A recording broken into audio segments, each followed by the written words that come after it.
Bonjour et bienvenue dans Passionnés de Novelas. Dans cette nouvelle vidéo nous allons vous présenter le résumé de la série philippine Fleurs sauvages. Mais avant de commencer, abonnez-vous et activez la cloche de notification pour ne pas rater nos prochaines publications. S'il vous plaît, n'oubliez pas d'aimer la vidéo. Les amis, si vous aimez le travail que nous faisons, alors s'il vous plaît soutenez-nous avec le super thanks. Vous pouvez suivre la série au complet dans le site de seriennovela.com.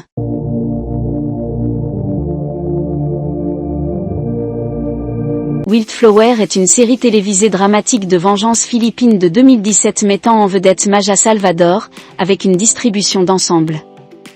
L'émission a été diffusée à l'origine sur ABS-CBN et dans le monde entier sur The Filipino Channel, sur le bloc de soirée Prime Team Bida du réseau du 13 février 2017 au 9 février 2018, en remplacement de Pinoa Big Brother, Lucky Season 7. MG a Cuento NG Dream Team Nikuya et a été remplacé par The Blood Sisters.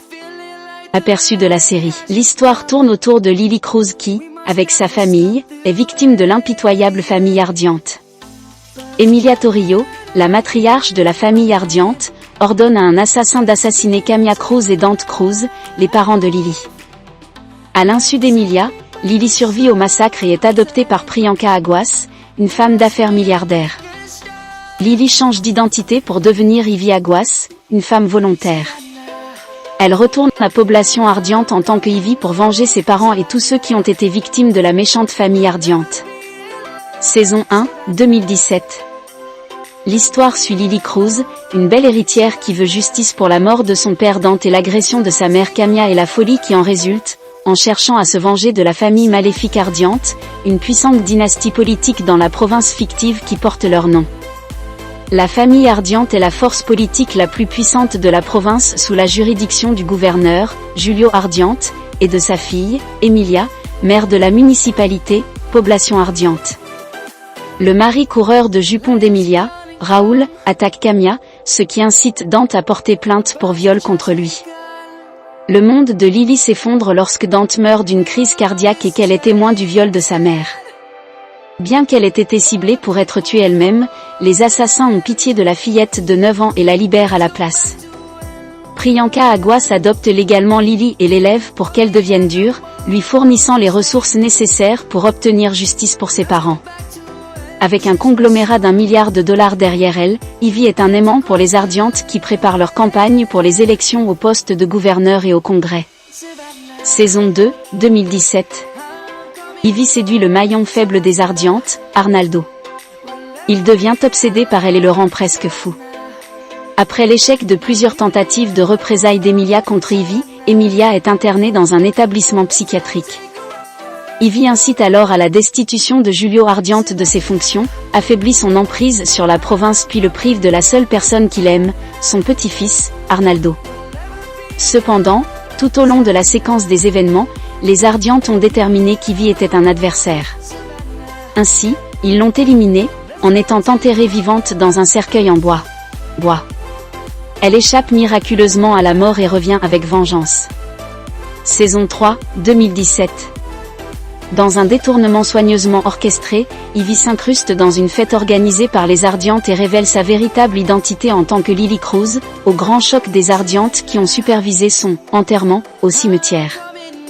Grâce à une série d'activités, elle paralyse la puissante influence d'Ardiente, mais un nouvel ennemi caché fait soudainement surface.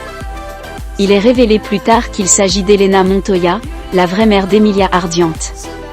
Également connue dans le monde criminel sous le nom de Red Dragon, elle contrôle le plus grand syndicat du crime du pays. Malgré le CV sinistre, Elena n'est pas à la hauteur des compétences supérieures de Lily, et après plusieurs conflits, Lily met un terme aux opérations de Red Dragon.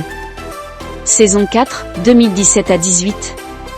Diego et Lily se marient et partent en lune de miel. Arnaldo interrompt leur célébration et se suicide devant eux après avoir été rejeté avec colère par Lily. Dans l'asile psychiatrique, Emilia est hantée par les fantômes maléfiques d'Elena et Arnaldo qui l'exhortent à tuer Diego et Lily pour venger leur mort. Elle retrouve inopinément la raison, est libérée et obtient le soutien du syndicat asiatique en utilisant le mot de passe que sa mère lui a donné avant de mourir. Lily sape l'ascension d'Emilia au pouvoir lorsqu'elle informe le chef du syndicat que Julio Ardiente a ordonné le meurtre du Dragon Rouge. Pendant ce temps, Lily découvre des informations précieuses sur une fosse commune que les Ardientes ont commencé à utiliser au milieu des années 50 lorsque la famille a pris le pouvoir pour la première fois. Lily orchestre une fuite, ordonnant à Jepois et Anna de contacter les médias locaux au sujet de la fosse commune et d'inciter les citoyens de Población Ardiente à faire de même. La frénésie médiatique couvrant les atrocités commises par les Ardientes encourage les lanceurs d'alerte et d'autres victimes à parler, y compris d'anciens complices et partisans politiques comme Nathalie, d'anciens gardes du corps, d'anciens assassins et le juge Lustre. Un soulèvement populaire renverse la famille Ardiente. Avec des preuves solides et des témoins qui n'ont plus peur de s'exprimer, les habitants d'Ardiente déposent des dossiers de meurtres multiples, d'homicides frustrés, des estafas, d'accusations de pillage qui les enverraient en prison pour une longue période, mais Julio et Emilia échappent à la capture. Leur joie ne dure pas longtemps lorsque Julio assassine Diego avec un fusil de sniper, s'échappant à nouveau vers une planque de la triade. Emilia se rend compte de la main directe de son père dans les meurtres de sa tante Claire et de sa mère Elena, et qu'il ne l'a jamais respectée comme une égale. Alors que Lily essaie d'empêcher Julio de s'échapper, Emilia se retrouve face à face avec son père, qui lui tire dessus à plusieurs reprises et à son tour, tire sur Emilia dans la colonne vertébrale. Plus tard, Emilia, désormais paraplégique, purge sa peine en prison. Lily rend visite en étendant une branche d'olivier et lui pardonne. L'histoire se termine par un épilogue montrant Vénus, la fille adoptive d'Elena Montoya, torturant Julio à mort avec un chalumeau. Et voilà la famille.